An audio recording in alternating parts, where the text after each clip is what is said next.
کراچی کے پوش علاقے میں بڑھتے ٹریفک حادثات پر ڈیفنس ہاؤسنگ اتھارٹی نے آئی جی سندھ کو خط لکھ دیا ہے۔ اس حوالے سے مزید تفصیلات جاننے کے اپنے نمائندہ سٹی 21 دانیال سید سے۔ دانیال بتائے گا خط کا متن کیا ہے؟ جی دیکھیں، بالکل کراچی شہر میں بڑھتے ہوئے جو ٹریفک حادثات ہیں ان پر قابو پانے کے لیے جو پوش علاقوں میں ٹریفک حادثات میں تیزی سے اضافہ ہو رہا ہے اس پر قابو پانے کے لیے ڈیفنس ہاؤسنگ اتھارٹی جو ہے اس نے آئی جی سندھ کو ایک لیٹر لکھا ہے، اور لیٹر لکھنے کے بعد آج ڈی آئی جی ساؤتھ کی سربراہی میں ایک انتہائی اہم میٹنگ ہوئی جس میں ڈی ایچ اے کے افسران، ٹریفک پولیس کے اعلیٰ افسران اور جو سندھ پولیس کا accident research and analysis department ہے اس کے افسران شریک ہوئے۔ ڈی ایچ اے نے جو لیٹر لکھا تھا آئی جی سندھ کو، اس میں کہا گیا تھا کہ ڈیفنس، کلفٹن اور بورڈ بیسن جو پوش علاقے ہیں کراچی کے، ان میں ٹریفک حادثات میں ماہ جنوری سے لے کر ستمبر اور اکتوبر تک ٹریفک حادثات کی شرح میں بے پناہ اضافہ ہوا ہے، اور اس کی کمی کے لیے، اس کی روک تھام کے لیے، ٹریفک حادثات کی روک تھام کے لیے فوری طور پر اقدامات کیے جائیں، جس کے بعد ڈی آئی جی ساؤتھ کی سربراہی میں اجلاس ہوا ہے۔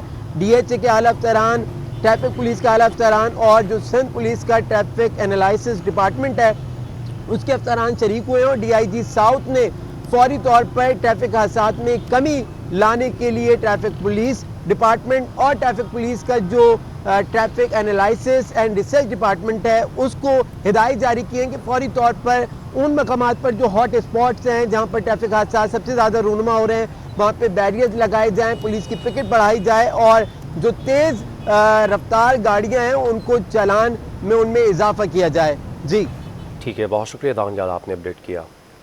ایف پی سی سی آئی کے صدر ناصر حیات مغو نے کہا ہے کہ آئی ایم ایف کی کڑی شرائط کے منفی اثرات معیشت پر مرتب ہوں گے۔ بجلی گیس کی قیمتوں میں اضافے سمیت مہنگائی کی شرح میں مزید اضافہ ہوگا۔ پاکستان کے مذاکرات کا نتیجہ آ گیا۔ عالمی مالیاتی ادارے نے چھٹے جائزے کے تحت پاکستان کو 1 ارب 5 کروڑ 90 لاکھ ڈالر قرض جاری کرنے کی سفارش کر دی۔ اسٹاف لیول ایگریمنٹ ہو گیا۔ رقم جاری کرنے کا حتمی فیصلہ آئی ایم ایف کا ایگزیکٹو بورڈ کرے گا۔ Federation of Pakistan chamber of commerce and industry کے صدر ناصر حیات مغو نے کہا ہے کہ آئی ایم ایف کے مذاکرات کو کامیاب نہیں کہا جائے گا۔ یک طرفہ شرائط کو ماننا مذاکرات کی کامیابی نہیں ہوتی۔ آئی ایم ایف کے ساتھ طویل مذاکرات نے مشکلات میں اضافہ کر دیا۔ 5 اکتوبر سے مذاکرات شروع کر رہے ہیں، 10 اکتوبر تک معاملہ فائنل ہوتا۔ ان کا اصل سٹینڈ یہی تھا کہ آپ یہ چیزیں ایگری کر کے گئے تھے، آپ نے عمل درآمد نہیں کیا۔ تو اگر جب آدمی وہاں جاتا ہے آئی ایم ایف میں تو جو چیز پاسبل ہے وہی کمٹ کرے، جو پاسبل نہیں اس کو کمٹ کر کے اور پھر ایک نئی مصیبت کھڑی کرنا، میں سمجھتا ہوں یہ کوئی مناسب نہیں ہے۔ ایف پی سی سی آئی صدر نے کہا ہے کہ آئی ایم ایف کی شرط پر اسٹیٹ بینک کو خود مختار کرنا سوالیہ نشان ہے۔ بجلی گیس کی قیمتوں میں اضافے کے فیصلوں سے مہنگائی کی شرح میں مزید اضافہ ہوگا۔ اب بجلی مہنگی، گیس مہنگی، چیزیں مہنگی، اسٹیٹ بینک کو فلی امپاورڈ کرنا، یہ سب چیزیں ہمارے مفاد میں تو نہیں ہیں۔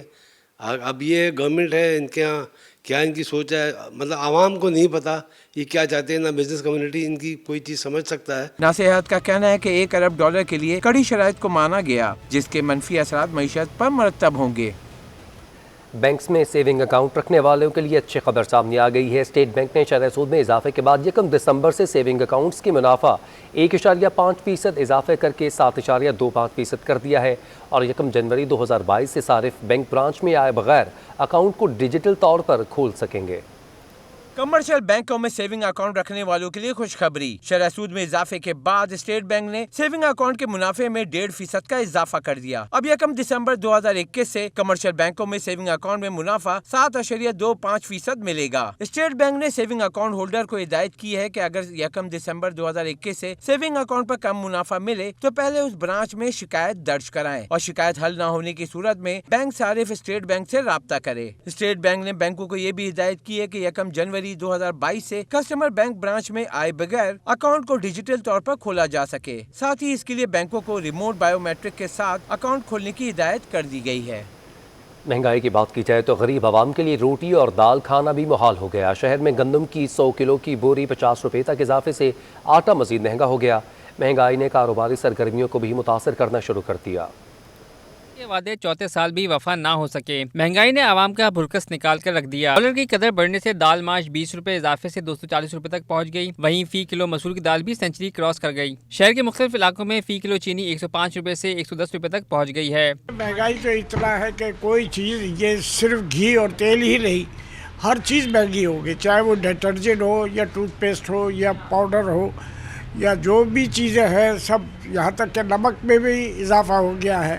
تو اب یہ سب چیزیں دیکھ کے جب جنرلی ایک آدمی کے بجٹ پر اثر انداز ہوتا ہے تو وہ لازمی بات ہے کہ وہ مہنگائی ہر چیز پہ شامل ہو رہی ہے. ادھر گندم کی فی بوری پر 50 روپے اضافہ ہو گیا ہے. شہر میں علاقائی بازاروں میں چھوٹی چکی کا فی کلو آٹا 84 روپے، فائن آٹا 80 روپے اور 2.5 نمبر آٹا 70 روپے تک فروخت کیا جا رہا ہے. آٹے کی صورتحال اس وقت جو تقریباً آج سے ہفتہ 10 دن پہلے تھی، ابھی بھی تقریباً ویسے ہی چل رہی ہے.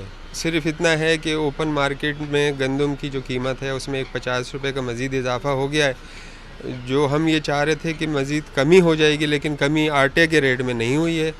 تو ابھی اس چیز کو بھی دیکھنا چاہیے کہ اگر عوام کو مزید ہم کو ریلیف دینا ہے تو گورنمنٹ کو اس طرف بھی توجہ دینی چاہیے. عالمی سطح پر مہنگائی کے عوامل جہاں مقامی مارکیٹوں پر انداز ہوتے ہیں، تو وہیں پیٹرولیم مصنوعات اور گیس کی قیمتوں میں اضافہ پیداواری لاگت میں اضافے اور مہنگائی کی آگ کو مزید بھڑکانے کا سبب بنتا ہے. کیمرامین کاشف کے ہمراہ بسیم افتخار، سٹی 21. اسٹیٹ بینک نے کہا ہے کہ میڈیا پر مرکزی بینک کی اوسط مہنگائی کی پیش گوئی 7 سے 9% دکھائی جا رہی ہے، جس میں کوئی صداقت نہیں ہے. اسٹیٹ بینک نے مہنگائی کے ہدف اور پیش گوئی کی وضاحت جاری کر دی ہے.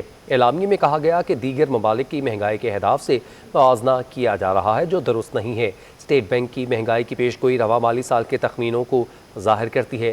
مہنگائی کا ہدف حکومت مقرر کرتی ہے اور وہ 5 سے 7% ہے.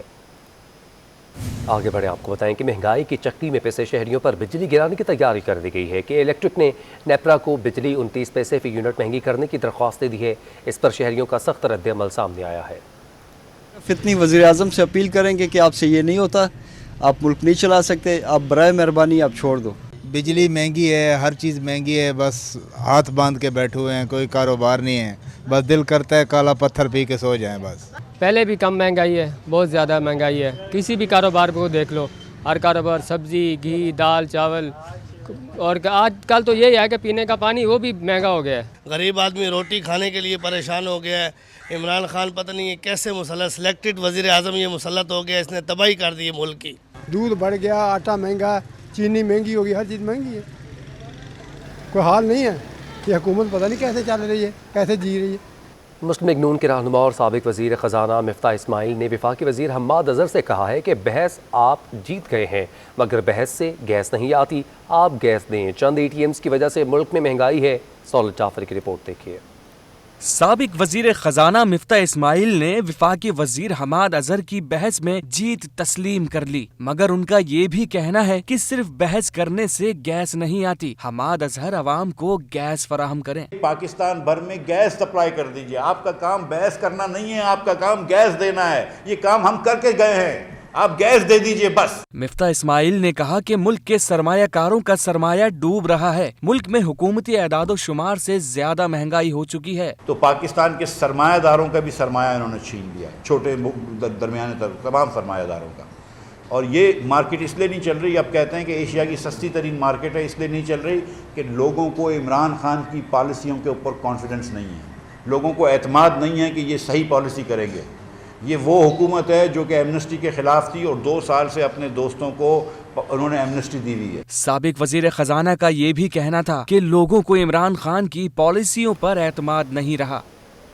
شہر میں 24 گھنٹوں کی بندش کے بعد CNG اسٹیشنز کو گیس کی فراہمی بحال کر دی گئی ہے. سوئی گیس حکام کے مطابق CNG اسٹیشنز کو گیس کی سپلائی اتوار کے روز معطل کی گئی تھی. گیس لوڈ مینجمنٹ پلان کے تحت اسٹیشنز بند کیے گئے تھے، تاہم 24 گھنٹوں کے بعد اسٹیشنز کو گیس کی فراہمی بحال کر دی گئی ہے. نسلا ٹاور گرانے کے لیے اقدامات کا آغاز کر دیا گیا ہے. کمشنر ضلع انتظامیہ اور SBCA کے عملہ نسلا ٹاور پہنچ گیا ہے. عدالت نے نسلا ٹاور کو غیر قانونی قرار دے کر گرانے کا حکم پہلے سے ہی دے رکھا ہے. اپڈیٹ کریں آپ کو ہم خبر کے حوالے سے. نسلا ٹاور کو گرانے کے لیے اقدامات کا آغاز کر دیا گیا ہے. کمشنر ضلع انتظامیہ اور SBCA کا عملہ نسلا ٹاور گرانے کے لیے وہاں پر پہنچ چکا ہے. اس سے پہلے نوٹیفیکیشن جاری کیا گیا تھا، ٹینڈر جاری کیا گیا تھا کہ آیا اس نسلا ٹاور کو کنٹرولڈ بلاسٹنگ کے ذریعے گرایا جائے گا یا روایتی طریقہ کار سے گرایا جائے گا. 5 کمپنیز نے رابطہ کیا تھا اور دونوں جو آپشنز ہیں وہ زیر غور تھیں. ابھی SBCA کی ٹیم اور ضلع انتظامیہ نسلا ٹاور پہنچ چکی ہے. اس کو گرانے کا عمل شروع کر دیا جائے گا. 24 نومبر کو پیش رفت رپورٹ جو ہے سپریم کورٹ میں سبمٹ کروانی ہے. اس حوالے سے کمشنر ضلع انتظامیہ اور SBCA حکام جو ہے عملہ نسلا ٹاور پہنچ چکا ہے. عدالت نے نسلا ٹاور کو غیر قانونی قرار دے کر